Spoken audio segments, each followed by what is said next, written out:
सब कुछ डेली करते हैं फिर भी भूल जाते हैं। इसलिए आज तो हम इतने सारी चीजों को हेल्प सपोर्ट लेना पड़ता है ना। इतना सारा इतना बड़ा डेटा सेंटर बनाया जाता है ना। हम अपनी डेली चीजों को मोबाइल में याद रखते हैं। आप सोचो जब पहले ना कीपैड वाले मोबाइल था, हमारे बहुत सारे रिलेटिव के नंबर हमें ऐसे याद होते थे, लेकिन जब से स्मार्टफोन आया हमारा स्मार्टनेस घट गया है ना। हम चीजें भूल गए, नंबर भूल गए। बहुत हार्डली 2-4 नंबर याद रहते होंगे। तो हमारा स्मृति घट गया, हमारा बल भी घट गया, शारीरिक बल। आप याद कीजिए आपके पिता या दादाजी है ना कितना बलवान होते थे, उनका डाइट भी बहुत मजबूत होता था। अभी तो हम दिन में 3 बार अच्छे से नहीं खा सकते, क्योंकि हमारा सारी क्रिया भी वैसा नहीं है और हमारा बल भी घट गया। ये सारी चीजों का ना भागवत में वर्णन है। कलयुग का अन्य लक्षण है धर्म का हास्य। इस युग में धर्म का कोई प्रश्न ही नहीं उठता। धर्म एक तरह से समाप्त प्राय है। धर्म में किसी की रुचि नहीं है। गिरजाघरों तथा मंदिरों में ताले लग रहे हैं। यह भवन जहां हम बैठे हुए हैं कभी गिरजाघर था, किंतु यहाँ कोई नहीं आता था, ये बेच दिया। इस तरह हम ऑस्ट्रेलिया में एक विशाल गिरजाघर खरीद रहे हैं, और लंदन में तो मैंने सैकड़ों खाली गिरजाघर देखे हैं जहाँ कोई नहीं जाता। गिरजाघर ही क्यों, भारत में कुछ महत्वपूर्ण मंदिरों को छोड़कर सामान्य छोटे छोटे मंदिर बंद किए जा रहे हैं। वे कुत्तों के निवास स्थान बन चुके हैं। अतः धर्म का हास्य होता है। सत्य, स्वच्छता तथा क्षमा भी घट रहे हैं। पहले समय में यदि कोई गलती करता था तो दूसरा पक्ष उसे क्षमा करता था। उदाहरणार्थ अर्जुन ने अपने शत्रुओं को यातना दी,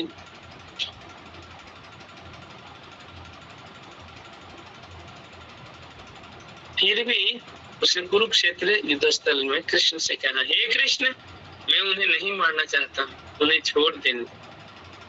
यह क्षमा है, किंतु अब तो छोटे से अपमान पर लोग मार डालेंगे। ये सब चल रहा है। अब दया भी नहीं है। यदि आप अपने सामने किसी को वध होते भी देखते हैं तो कोई रुचि नहीं लेते। ये बातें पहले से घटित हो रही है। अतः धर्म, सत्य, स्वच्छता, क्षमा, दया, आयु, बल और स्मृति, ये 8 बातें लगातार घटती जाएंगी। जब आपको ये लक्षण दिखे तो जान लीजिए कि ये कलयुग प्रगति कर रहा है।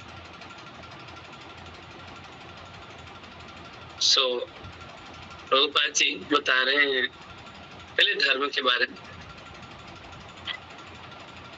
कि पहले लोग धर्म के प्रति इतने रुचि रखते थे कि लोग मंदिर में, गिरजाघर में जाना पसंद करते थे। लेकिन आज के समय में किसी को धर्म को इंटरेस्ट नहीं है, इसलिए धीरे धीरे गिरजाघर और मंदिर सब ताले लग रहे हैं। प्रभुपाद जी बता रहे हैं, हम जहाँ बैठे हैं, जहाँ पे ये लेक्चर चल रहा है, प्रभुपाद जी बताते हैं ये कभी चर्च हुआ करता था, लेकिन इसे बेच दिया गया। इवन विदेशों में बहुत सारे प्रभुपाद जी ने जो मंदिर बनाए, चर्च को खरीद के उसको मंदिर में कन्वर्ट किया, क्योंकि लोगों ने चर्च जाना बंद कर दिया था। और इसे विदेश की बात नहीं, प्रभुपाद जी बोलते भारत में भी यही स्थिति है। सिर्फ कुछ बड़े मंदिरों को छोड़ के सारे छोटे छोटे मंदिर बंद किए हुए हैं, वहां पे कुत्ते निवास करते हैं, इसलिए धर्म का हास्य हो रहा है। सत्य, स्वच्छता, क्षमा, ये सब भी घट रहा है। पहले के समय में किसी को क्षमा कर देना बहुत ही स्वाभाविक था, लेकिन आज छोटे से अपमान से लोग बहुत बड़ा बदला लेते हैं, उसको मार डालते हैं, यहां तक पहुंच जाते हैं। लेकिन अब पहले के समय में देखिए, यदि हम अर्जुन के एग्जाम्पल लेते हैं, अर्जुन के जो भाई थे, जो संबंधी थे, उन्होंने उनको कितना कष्ट दिया। बचपन से लेके आज ये युद्ध के समय तक उन्होंने बहुत बार प्रयास किया कि अर्जुन और पांडवों को कैसे मार दिया जाए, ताकि मैं इस हस्तिनापुर पर राज कर सकूं। इतना होने के बाद भी आज कुरुक्षेत्र के स्थल पे, युद्ध स्थल में अर्जुन जो है कृष्ण से क्या कहते हैं कि हे कृष्ण, मैं उन्हें मारना नहीं चाहता। जो सोचो इतना यातना दिया है उनके जीवन में, फिर भी अर्जुन के अंदर क्षमा, ये जो स्वभाव है ना वैष्णव का, एक भक्त का, है ना, क्षमा इस स्वभाव के कारण बोलते हैं मैं इन्हें नहीं मारना चाहता।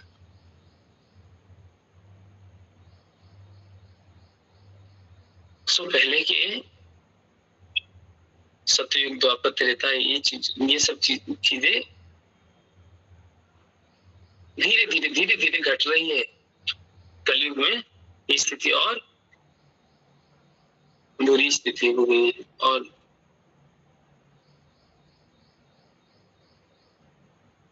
सो जब भी आपको दिखे ये सब लक्षण, ये जो 8 चीजें हैं, जब भी आपको लगे कि ये धीरे धीरे एकदम निचले स्तर पे जा रहा है, तो आप समझ लीजिए कि कलयुग जो है प्रगति कर रहा है, कलयुग प्रोग्रेसिंग। अन्य लक्षण और क्या है? वृत्तमेव कलयोनिनाम जन्माचार गुणोदय। कलयुग में मनुष्य के गुण तथा उसके सामाजिक स्थिति उसके संपत्ति के अनुसार परिगणित होंगे। श्रीमद् भागवत के 12वां स्कंद 2 अध्याय 2 श्लोक। पहले मनुष्य की स्थिति पद उसके आध्यात्मिक ज्ञान के अनुसार परिगणित होती थी। उदाहरणार्थ, ब्राह्मण का आदर किया जाता था क्योंकि वह ब्रह्म को जानता, वह परमात्मा से अवगत रहता था। किंतु कलयुग में वस्तुतः ब्राह्मण नहीं है, क्योंकि लोग केवल जन्म से ब्राह्मण की उपाधि ग्रहण करते हैं। पहले भी जन्म का अधिकार था, किंतु मनुष्य अपने आचरण से जाना जाता था। यदि कोई व्यक्ति ब्राह्मण या क्षत्रिय कुल में जन्म लेता था तो उसे ब्राह्मण या क्षत्रिय की तरह आचरण करना होता था। और राजा के कर्तव्य यह देखना होता था तो कोई अपना झूठा निरूपण नहीं करे। दूसरे शब्दों में संस्कृति तथा शिक्षा के अनुसार सम्मान दिया जाता था। किंतु आजकल वृत्त में कलहो निर्णाम, यदि आप किसी तरह धन जोड़ लें तो हर वस्तु उपलब्ध है। आप तृतीय, चतुर्थ या 10वीं श्रेणी के व्यक्ति क्यों न हो, किंतु आप किसी तरह धन पा सके तो आपका अत्यधिक सम्मान होगा। आपकी संस्कृति, शिक्षा या ज्ञान से कोई स्थान नहीं मिलेगा। यही कलयुग है। ये चीजें आप सभी लोगों का अनुभव होगा अपने जीवन में, है ना। आप अपने समाज में, अपने परिवार में इन चीजों को आप देख सकते हैं कि कौन लोग समाज में प्रतिष्ठित हैं, उनका आध्यात्मिक ज्ञान नहीं बल्कि उनकी पद किसके अनुसार डिसाइड होता है कि वो कितने धनवान है। वो पैसे कैसे इकट्ठा किया वो मैटर नहीं करता है, वो बस अमीर होना चाहिए तो सब सोसाइटी, फैमिली, रिलेटिव सब उसका सम्मान करते। लेकिन पहले के समय में मनुष्य की स्थिति, उसका पद आध्यात्मिक ज्ञान के अनुसार उसको सम्मान मिलता था। जैसे ब्राह्मण, पहले ब्राह्मण के पास बहुत ज्यादा नहीं होता था, या ब्राह्मण ज्यादा रखते नहीं थे, उनके पास इकट्ठा नहीं करते थे। उनके पास कुछ आता था तो बाकी जो नीडी पीपल है उन लोगों में वो बांट देते थे। ब्राह्मण मतलब ब्रह्म जानाति इति ब्राह्मण, जो ब्रह्म को जानता हो, जो परमात्मा से अवगत हो, वैसे लोगों का आदर किया जाता था। लेकिन कलयुग में क्या स्थिति है? कोई ब्राह्मण ही नहीं। आजकल लोग जन्म से ब्राह्मण के घर में जन्म लेते हैं तो अपने आप को ब्राह्मण बना लेते हैं, गोस्वामी को उपाधि दे देते हैं। पहले के समय में भी जन्म का अधिकार था, लेकिन उसको प्रैक्टिस करना पड़ता था, उसके संस्कार दिए जाते थे। कोई ब्राह्मण घर में है तो ब्राह्मण के संस्कार दिए जाते थे, क्षत्रिय घर में है तो क्षत्रिय कुल के अनुसार संस्कार दिया जाता था। और उसको उसी तरह आचरण करना होता था। और राजा का यह कर्तव्य होता था कि वो देखे कोई ब्राह्मण है वो ब्राह्मण की तरह एक्ट कर रहा है कि नहीं, कोई क्षत्रिय है वो क्षत्रिय की तरह एक्ट कर रहा है कि नहीं, आचरण कर रहा है कि नहीं, कोई झूठा निरूपण तो नहीं कर रहा है ना। वो वेश बदल के ब्राह्मण के घर में जन्म लिया इसलिए अपने आप को ब्राह्मण का टैगलाइन लगा के और सारे अधर्म कार्य कर तो नहीं रहा है। ये राजा का कर्तव्य होता था। पहले के समय में संस्कृति और शिक्षा के अनुसार सम्मान दिया जाता। शिक्षा मतलब आध्यात्मिक शिक्षा। किंतु आजकल क्या है, वित्तमेव कलो निनाम, किसी तरीके से धन जोड़ ले भाई, हुक एंड क्रुक, कितना पाप करते कोई फर्क नहीं पड़ता है। चाहे आप किसी भी क्लास के आदमी हो, 3rd, 4th, even 10th class, लेकिन आप किसी तरीके से धन आ सकते हैं तो आपको सोसाइटी में बहुत सम्मान होगा। लोग आपके कल्चर को नहीं देखेंगे, शिक्षा को नहीं देखेंगे, इसका कोई स्थान नहीं है, ज्यादा स्थान नहीं, पर आपका धन का सम्मान होगा। ये कलयुग का स्वभाव बताएंगे, ये गुण बताए। तो स्वभाव और हम पढ़ लेते हैं। कलयुग का अगला लक्षण है धर्म न्याय व्यवस्थायाम कारणम बलमेव ही। धर्म तथा न्याय का निर्धारण बल प्रदर्शन द्वारा होगा। यदि आपको कोई प्रभाव है तो आपके पक्ष में हर तरह का निर्णय, कितने ही अधार्मिक क्यों न हो, किंतु आप पुजारी को घूस दे देंगे तो आपके धार्मिक होने को प्रमाणित कर देगा। अतः चरित्र का निर्धारण धर्म द्वारा होगा। वास्तविक योग्यता से। इसके बाद का लक्षण है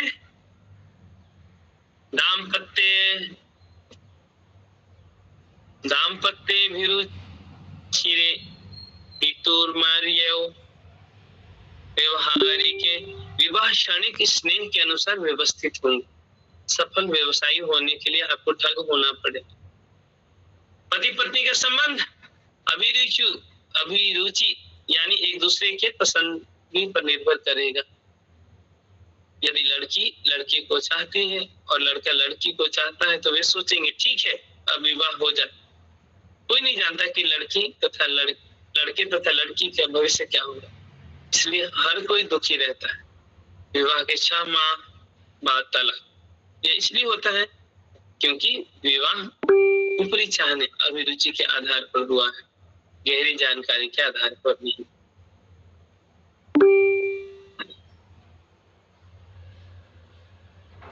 So yes, अब ये सब चीजें ना आप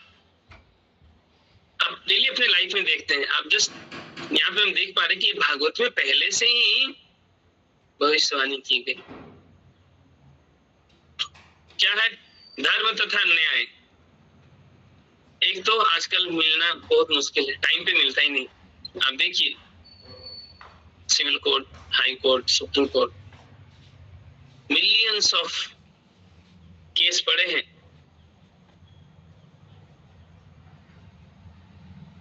बहुत मुश्किल है निर्णय मिलना। और जिसको कोर्ट से यदि किसी का निर्णय चाहिए ना तो पैसा जो है बहुत इंपॉर्टेंट है। विदाउट मनी आप किसी भी तरीके का बहुत मुश्किल आप किस तरह का कोर्ट केस को जीत सकते हैं। चाहे आप कितने भी सत्य हो, सत्य को प्रमाणित करना बहुत। वही दूसरे तरह आप कितने भी अधार्मिक हो, लेकिन आप पुजारी मठ मंदिर में थोड़ा आप डोनेशन दे दीजिए, है ना, घूस दे दीजिए। डोनेशन अलग होता है, वो दान होता है, लेकिन एक्चुअली नहीं, आजकल दान नहीं देते हैं लोग, घूस दे देते हैं पुजारी को। पुजारी अच्छे से आपको एक धार्मिक व्यक्ति की तरफ प्रमाणित कर देता है।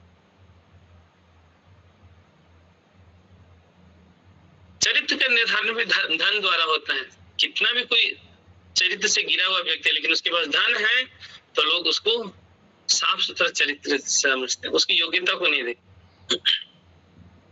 सबसे इंपॉर्टेंट विवाह के बारे में बताए गए हैं, जो आज के समाज में हम डेली देख रहे हैं। विवाह क्षणिक स्नेह के अनुसार व्यवस्थित होंगे, जिसको आज के भाषा में बोलते हैं लव एट फर्स्ट साइट, पहली नजर में प्रेम हो जाना, इसी को बोला गया है। विवाह क्षणिक स्नेह के अनुसार।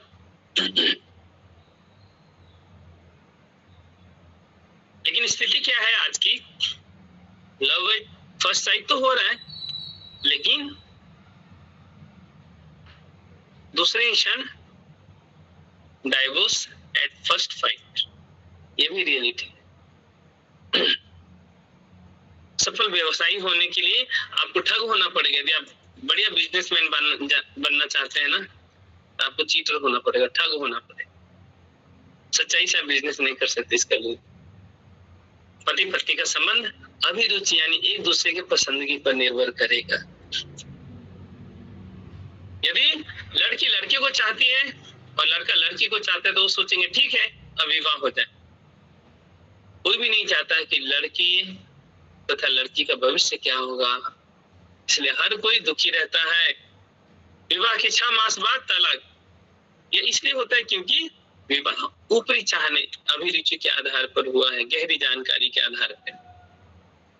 ये बहुत ही इंपॉर्टेंट टॉपिक है आज के समाज के लिए और आज के टाइम के लिए। ये रिलेशनशिप हम देख रहे हैं आजकल, न्यूज इतने आते हैं, रिलेशनशिप इतना ब्रिटल हो गया है, इतना सेंसिटिव स्थिति में पहुंच गया है कि लोग जो पहले 7 जन्मों की कसम खाते थे, आज 7 दिन 7 घंटे 7 साल चलाना मुश्किल हो जाएगा। इसका मेन प्रॉब्लम क्या है? लोग एक दूसरे के लाइक्स एंड डिसलाइक्स पे संबंध बनाना चाहते हैं।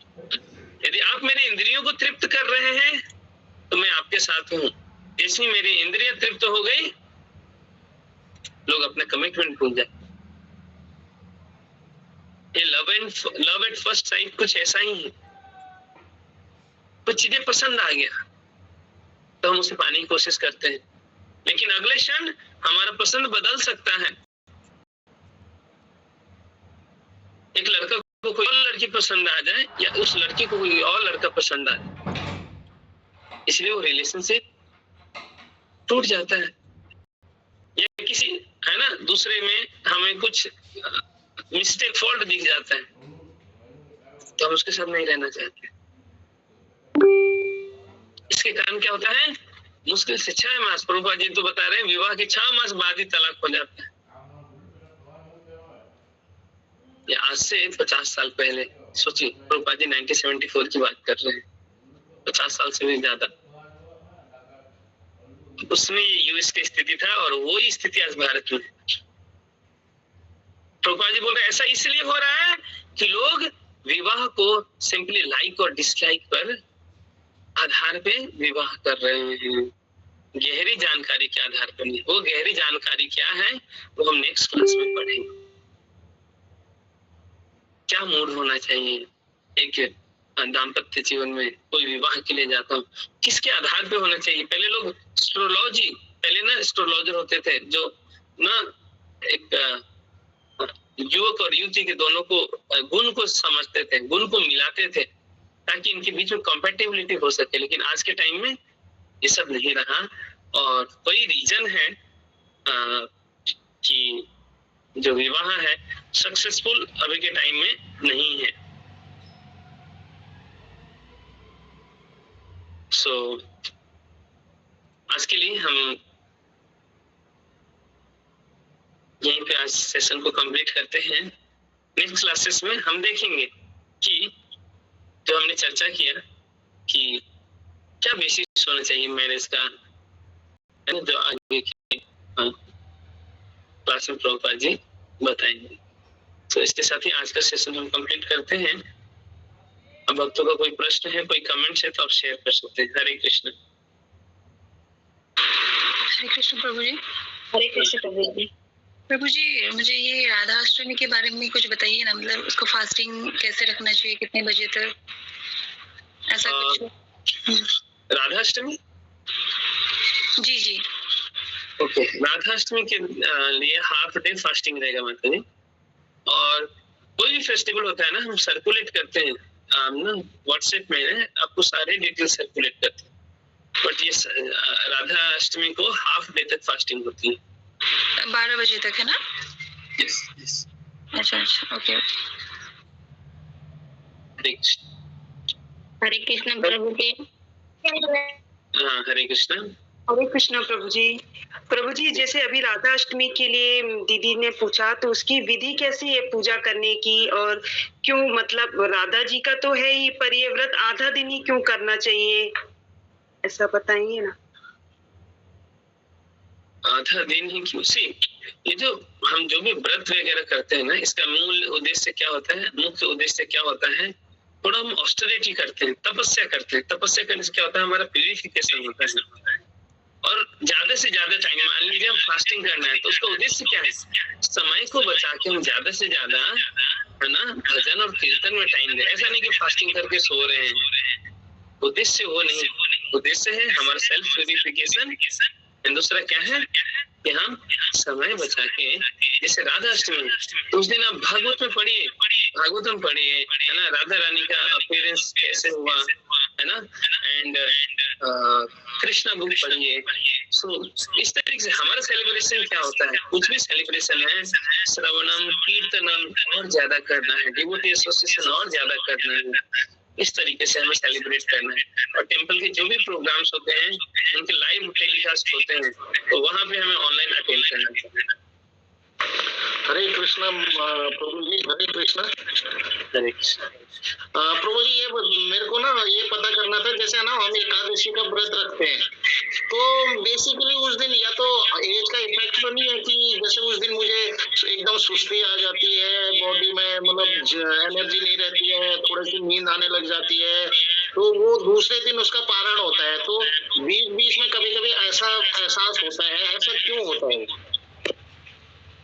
सभी लोगों का ना बॉडी अलग अलग तरीके का है ना, सबका अलग अलग, हम बोलते हैं कफ और पित्त वात, ये जो 3 तरह के दोष होते हैं ना, सबका बॉडी अलग। हम किसी को कॉपी नहीं करना चाहिए, है ना। और एकादशी मतलब जो फराली होता है, जो फ्रूट्स आइटम होते हैं, लाइक साबूदाना हो गया, बहुत सारे ऐसे वैरायटी एकादशी के पूरा फुल मील खा सकते हैं, एक बार नहीं 3 बार खाएं। लेकिन इम्पोर्टेंट है एकादशी की ज्यादा से ज्यादा नाम जप करें, कथा सुने, है ना। हम जो भी स्पिरिचुअल एक्टिविटी करते हैं उसको और सीरियसली ज्यादा टाइम देकर करें। हरे कृष्ण प्रभु जी। हरे कृष्ण, हरे कृष्ण। प्रभु जी, ये जो चातुर्मास चल रहा है, जैसे कि इस महीना में दही नहीं लेना, तो साग तो गया महीने में था, अभी साग ले सकता है ना? अभी साग ले सकते हैं। अच्छा अच्छा। इस महीने में हम दही और छाछ नहीं लेंगे, बटर मिल्क वो नहीं थे। हरे कृष्ण प्रभु जी। जी, हरे कृष्ण प्रभु जी, धन्यवाद प्रणाम। यस, हरे कृष्ण जी। मैं एकादश करता हूँ, लेकिन मतलब मेरे पास कोई माला कुछ ना है। यस यस प्रभु जी, लेकिन मेरा पारायण क्या कि मैं अभी व्रत खोलने का पूरा दिन फास्ट रह जाता, दूसरे दिन व्रत मतलब ऐसे मैं 7 बजे ऐसे कुछ खा लेता, बस ऐसा मेरी एकादशी मान्य होगी? ओके, वापिस आप रिपीट करेंगे फिर से एक बार बताइए। जी, मैं एकादशी को फास्टिंग रखता हूँ और हरे कृष्णा का जाप करता हूँ, मतलब मेरे पास माला नहीं है, मैं ऐसे ही मतलब करता हूँ जी। तो मतलब मैं दूसरे दिन द्वादशी को मैं क्या के 7 बजे ऐसा कुछ ना धो के कुछ मतलब ले लेता हूँ। यस यस, तो वो एकादशी मान्य होगी मेरी? यस यस, मान्य होगी। यदि कोई गलती से भूल के भी ना एकादशी के दिन फास्ट रह जाता है ना, वो जानबूझ के नहीं, भूल से, और अगला दिन पालन करता है, तो उसकी भी मान्य होती है। भगवान ना हमेशा हमारी गुड क्वालिटीज को देखते हैं, इंटेंशनली और अनइंटेंशनली हम करें तो मान्य है। बट यस, सबसे इम्पोर्टेंट है ना, आप माला कर रहे हैं, कोशिश कीजिए, है ना। कोई भी आपके अगल बगल में हर मंदिर जगह पे कुछ न कुछ माला मिलता है, कोई इम्पोर्टेंस नहीं है कि इस तरह का ही माला होना चाहिए। 108 मनका का मोती का कोई भी माला लेके माला पे जप कीजिए, वो आपका जप को बहुत इम्प्रूव करेगा, है ना। अरे अरे मेरे मतलब प्रभु जी, मेरे 100-150 किलोमीटर के आसपास में मतलब कोई कृष्णा का टेम्पल है नहीं प्रभु जी। कोई बात नहीं, माला कहीं से भी मिल जाएगा, ऑनलाइन मांगने के लिए बोलिए, उनको ऑनलाइन भी मिलता है अभी तो माला। ऑनलाइन आप मंगा सकते हैं, आप हरे कृष्णा मंदिर या इस ये अमेज़न कहीं से भी आप डालेंगे ना इस्कॉन चैंटिंग बीट तो माला ये सब अभी तो चीजें हो गया कि घर पे डिलीवरी हो जाती है विद इन अ वीक। सो आप कोशिश कीजिए माला पे जप करें। हरे कृष्णा को धन्यवाद। आजकल तो 10 मिनट हरे में कृष्णा सामान आ गुरुजी। जाता है। हरे कृष्णा गुरुजी। हरे कृष्णा। मैं ये कह रहा हूँ सर गुरुजी की ये जैसे ना जैसे हम ना तुलसी माला कैसे ग्रहण कर सकते हैं? आप जैसे हमारे घर में तो मैं तो लहसुन प्याज खाते हैं, लहसुन तो बंद कर दिया, बट पूरा फैमिली जो है ना वो एक ही साथ खाना बनता है तो प्याज होता है, तो क्या प्याज लहसुन खाने वाला तुलसी माला ग्रहण कर सकता है? और ग्रहण कर सकता है तो कैसे ग्रहण कर सकता है, कैसे धारण कर सकता है? एक्चुअली हमें शुरुआत में तुलसी नहीं धारण करना चाहिए। हमें नीम के भी आते हैं जो माला होते हैं, नीम के माला आते हैं, ताकि शुरुआत में हम पूरा विधि को हम यदि फॉलो नहीं कर पा रहे तो बेटर है तुलसी को हम अभी नहीं बोले, आप नीम की माला ले सकते हैं और उस पे कीजिए। अब जैसे जैसे एडवांस करेंगे ना, जब ऑनियन गार्लिक ये सब छूट जाएगा तो आप तुलसी को धारण करें। हरे कृष्ण प्रभु। हरे कृष्णा। प्रभु मेरा ना पारण का समय हमेशा ऊपर हो जाता है, पारण का समय हमेशा निकल जाता है, तो उसके लिए क्या कर सकते हैं? एकादशी के बाद जो पारण का टाइम होता है यस यस वो हमेशा मिस हो जाता है। बट कोशिश कीजिए माता जी, प्रभुपाद जी ने सिंपल बोला है सनराइज पे ग्रेन्स खा लेना है।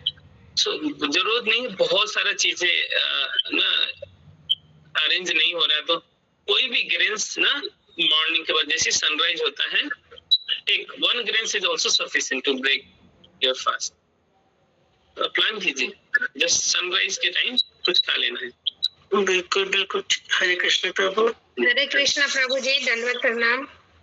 हरे कृष्ण प्रभु जी, हम ये पूछना चाह रहे थे कि जैसे अभी मेरे घर में एक छोटा बेबी आया है, बाबू हुआ है, तो आज मतलब जन्माष्टमी के दिन ही हुआ था, तो आज 6 दिन हो गया। तो हम ये पूछ रहे थे कि जैसे मंदिर वगैरह जा सकते हैं क्या हम? हाँ मंदिर जा सकते हैं। मंदिर में ऐसा कुछ घर में तो होता है कुछ दिन तक विग्रह सेवा तो नहीं कर रहे अभी। नहीं कर सकते। यस यस बट मंदिर विजिट कर सकते हैं। मंदिर जा सकते हैं ना? Yes yes yes. हाँ, और एक चीज और पूछना था प्रभु जी कि जैसे हम तुलसी माला पे जाप, मतलब तुलसी माला हम ले लिए थे जाप करने के लिए, बट मुझे पता चला कि बिना दीक्षा के तुलसी माला पे जाप नहीं करना चाहिए, तो क्या ये सही है? दीक्षा मतलब क्या? जब हम प्रभुपाद को सुन रहे हैं पढ़ रहे हैं मतलब हम दीक्षित हैं। एक हाँ। फॉर्मेलिटी नहीं हुआ है बट हम प्रभुपाद को फॉलो करें, मतलब प्रभुपाद बोलते हैं कोई मेरे पुस्तक को पढ़ता है मतलब वो दीक्षित हो जाता है ना।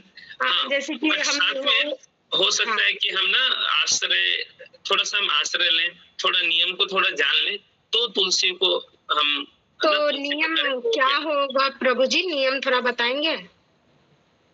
वही हमने बताया ना, अभी चर्चा किया था कि ऑनियन गार्लिक यदि हम नहीं तो लेते हैं प्रभु जी हम ऑनियन गार्लिक कुछ भी नहीं यूज करते हैं, नहीं बनाते हम। 1 साल से Yes. पिछले साल जब वृंदावन गया था ना, तो हम जी, कान्हा जी। जी को जब लेकर आए तब से हम ऑनियन गार्लिक छोड़ दिए, लहसुन प्याज तो कुछ ऐसा इस खाते स्थिति में आप कर सकते हैं, आप तुलसी पे कर सकते हैं। हाँ, बाकी सारे नियम फॉलो करते हैं हम्म। और कुछ भी मतलब गलत चीज जी। कभी मार्केट में भी नहीं तो- खाते हैं, जी जी तो कर सकते हैं उस पे। यस यस यस कर सकते हैं।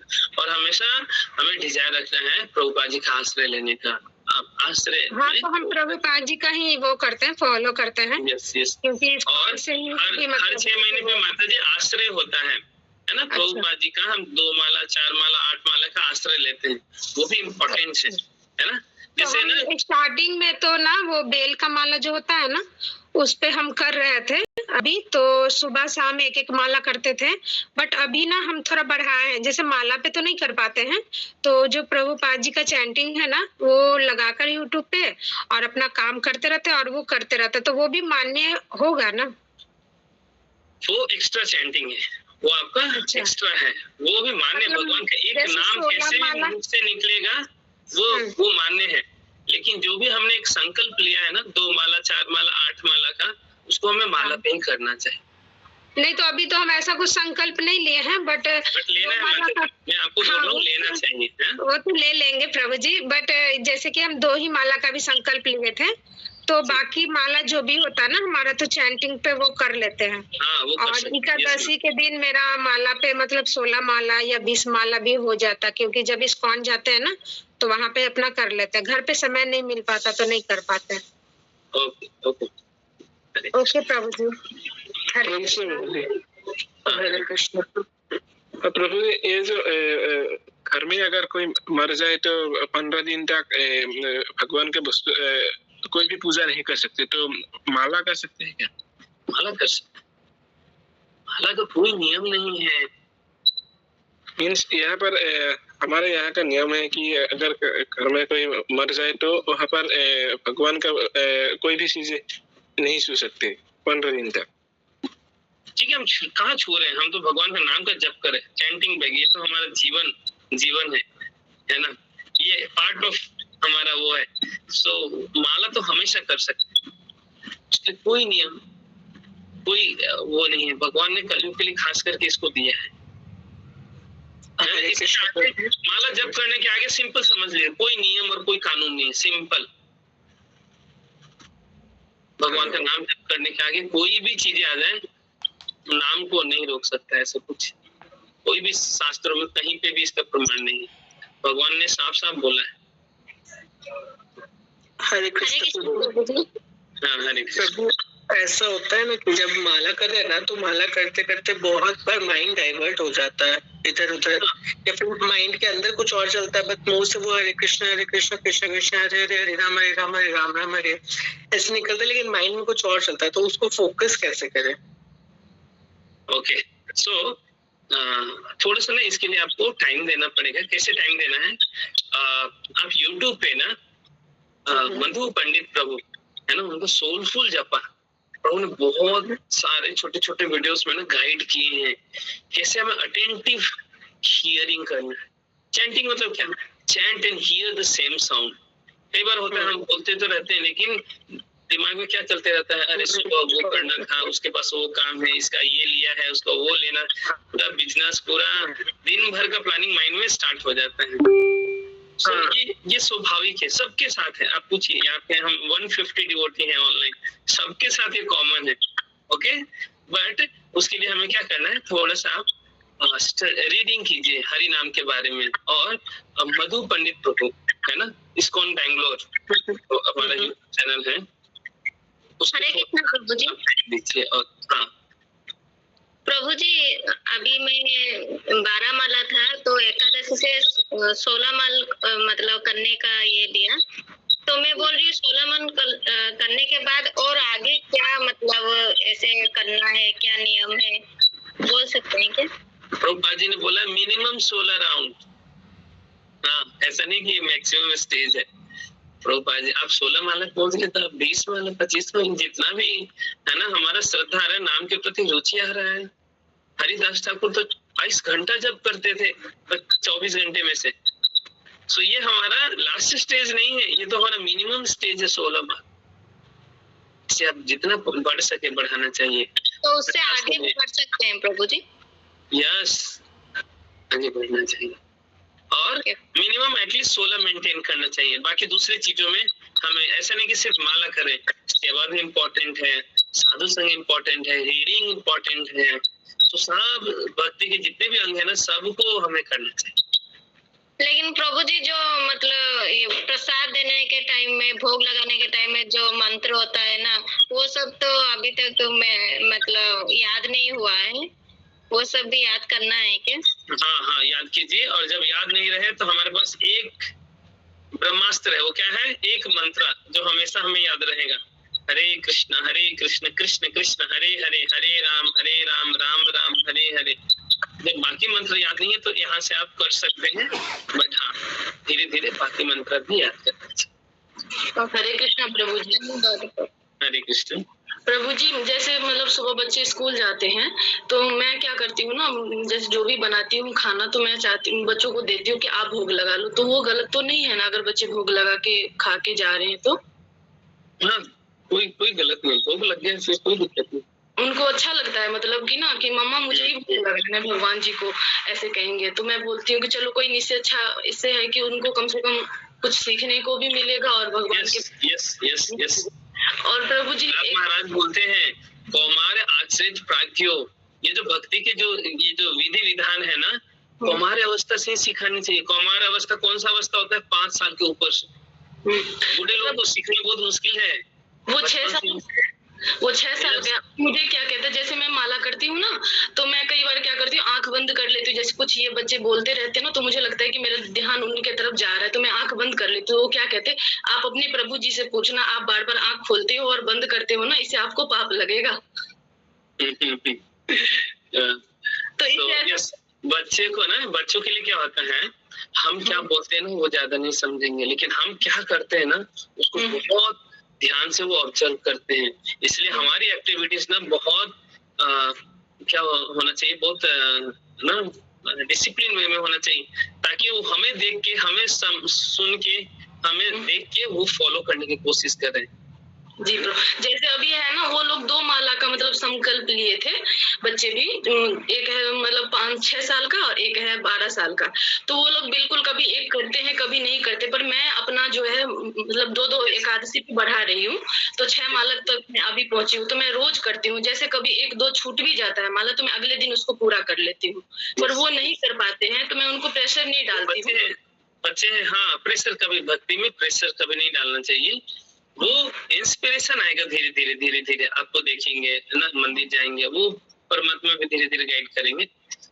जैसे मैं बस करती हूँ ना माला, तो मैं बताती हूँ कि आज मेरा 6 माला पूरा हो गया, आज मैं एकादशी पे देखो 16 माला पूरा की है, मैं एक्स्ट्रा करी हूँ। तो ये मैं बताती हूँ उनको, जिससे उनको लगे कि हाँ मम्मा कंटिन्यू कर रही है। तो ठीक है प्रभु जी। यस, हाँ, ये सही है, मतलब ये अप्रोच होना चाहिए हम। जी प्रभु जी, धन्यवाद। प्रभु जी, हरे कृष्णा। जो हम बात कर रहे थे ऑफ दो स्पिरिचुअल्स, इसके बारे में, ये जो हमारा ह्यूमन बॉडी है कैसे काम कर लेता है? प्रभु आपका थोड़ा सा आवाज क्लियर नहीं है, आप रिपीट करेंगे दोबारा क्वेश्चन को? जो आप बात कर रहे थे अभी, जो इधर मनुष्य शरीर में जो 3 दोष है, ऑफ दोष, पित्त, कैसे काम करता है इसका जो सिस्टम? ये तो आपको वैद्य से पूछना पड़ेगा, है ना। एक्चुअली 3 तरह के दोष होते हैं और हर व्यक्ति के अंदर है ना कुछ डोमिनेटिंग होता है। किसी का वात प्रवृत्ति है ना, वायु दोष जिसको बोलते हैं, तो ना उसका एक अलग तरह का गुण स्वभाव रहेगा, है ना। किसी के अंदर पित्त प्रमुख है, पित्त दोष है, जैसे किसी के अंदर कफ दोष होगा। अब ये आयुर्वेद में आप देख सकते हैं, बहुत सारे आयुर्वेदिक चैनल्स में ना वो गाइड करते हैं, एंड किसके अनुसार किसको क्या क्या चीजें खाने में ध्यान रखना चाहिए, सीजन में ध्यान रखना चाहिए। ये सब ना एक क्या कह सकते हैं, ये आयुर्वेदिक का, वैद का सब्जेक्ट है। सो आप उनसे कंसल्ट कर सकते हैं ज्यादा डिटेल से। प्रभु जी, मैं घर पे तो ऑनियन और गार्लिक नहीं खाता हूँ, लेकिन बाहर जाता हूँ तो फिर रिश्तेदार के घर पे जाता हूँ तो अभी अवॉइड कर भी लेता, तो घर वाले मेरे को डांट पड़ती है। घर वाले तो बाहर जाता है तो नखरे की कर रहा है, ऐसे करके डांट पड़ती है मेरे को। तो मैं बोलता हाँ मैं बाहर जाऊंगा तो खा लूंगा। मैं बाहर कम जाता हूँ, लेकिन कभी कभी जाना हो जाता है तो खा लेता हूँ। तो उससे मेरा कोई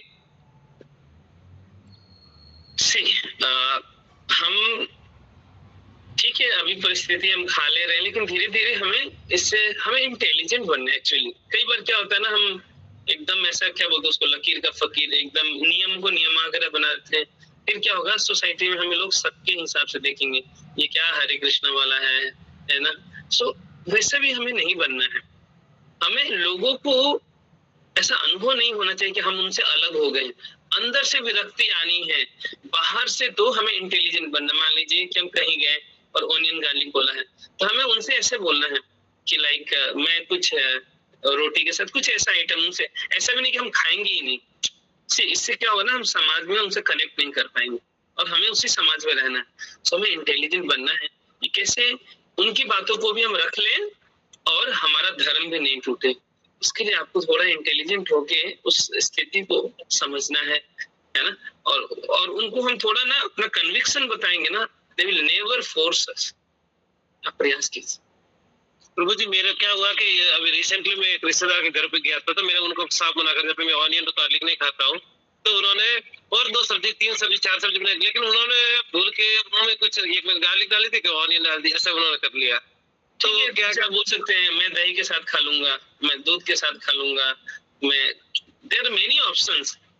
तो मैंने बाद में खाना, मैं बोलने के बाद मेरा खाना भी पड़ा, लेकिन घर आने के बाद मेरे को घर वाले बहुत डांटने लगे कि तो ऐसा वाक्य से कैसे बोल दिया। Yes yes yes. सो हम जिस समाज में रह रहे हैं ना, हमको उस समाज को भी थोड़ा सा उनका भी हृदय रखना पड़ेगा।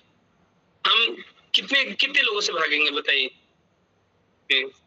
और ये इंटेलिजेंट अप्रोच नहीं है, लोग हमें धीरे धीरे आइसोलेट कर देंगे, फिर हम खुद ही हमारे भक्ति भी नहीं करेंगे और उन लोगों के बीच में भी नहीं रहते, तो उनके बीच में। इसलिए भागवतम में इन चीजों को एक एक चीज को चर्चा किया हुआ है। जैसे आप है ना 7वां स्कंद, भागवतम के 7वां स्कंद 14 नंबर चैप्टर जो है, उसमें आदर्श गृहस्थ जीवन के बारे में बताया गया। उसमें बताया गया है कि कैसे आपको समाज में रह के उनको ट्रिक करना, उनको लगेगा कि आप उनके साथ हैं, लेकिन हृदय में उससे विरक्ति भी रखना है, कैसे चीजों को संभालना है। ये थोड़ा हम इंटेलिजेंट नहीं होंगे ना, तो हम कृष्ण कॉन्शियस समाज में नहीं फॉलो कर पाएंगे। सो हमको थोड़ा बुद्धिमान बनना है, दूसरे को हर्ट भी नहीं करना है और अपना नियम भी नहीं तोड़ना है, तो उसके बीच का रास्ता निकालने का हम प्रयास करना है। प्रभु जी मुझे राधाष्टमी के बारे में थोड़ा सा फिर से कंफ्यूजन हो गया। एक्चुअली जब हम लोग फास्टिंग रखते हैं ना, तो व्रत तोड़ने के बाद बोलते हैं कि जितनी भी ग्रेन की चीजें हैं, जैसे चावल हलवा जो भी है, गेहूं का मतलब रोटी वोटी जो भी है, तो वो सब नहीं लेती हूँ मैं। तो राधाष्टमी में भी सेम वही रहेगा जैसे कि राधाष्टमी में माता जी हाफ डे तक वो फास्टिंग है। भारत उसके बाद मतलब चावल वावल ले सकते हैं? हाँ यस। अच्छा, अगर मैं चाहूँ कि मैं शाम को मतलब सूर्यास्त के बाद पूजा वूजा करके तोड़ू, फिर मैं कुछ ग्रहण करूँ तो भी चलेगा ना? यस चलेगा। अच्छा ओके हरे कृष्ण। मैं हमेशा यही बताने की कोशिश कर रहा हूँ कि फास्टिंग ज्यादा इम्पोर्टेंस नहीं रखता है ना। कुछ नियम है हमें फॉलो करना चाहिए, बट फास्टिंग के पीछे उद्देश्य क्या है ना, उसको हमें हमेशा ध्यान रखना चाहिए। ज्यादा श्रवणम कीर्तनम कर सके, ज्यादा कथा जप, इन चीजों को हमें ज्यादा प्रयास करना चाहिए। हम फास्टिंग को बहुत ज्यादा प्रायोरिटी देते हैं और बाकी चीजों को भूल जाते हैं, ये दुर्भाग्य है ना। कलयुग में नाम कीर्तन कथा रुचि इन चीजों पे हमें ध्यान देना है, आप उसको है ना पाने की कोशिश कीजिए। ओके, सो थैंक यू आप भक्तों का धन्यवाद। बहुत सारे और भी प्रश्न हैं, हरे कृष्ण प्रभु। क्लास में बाकी क्वेश्चंस को लेंगे। हरे कृष्ण प्रभु, पंचांग प्रणाम। जगत गुरु शिला प्रभु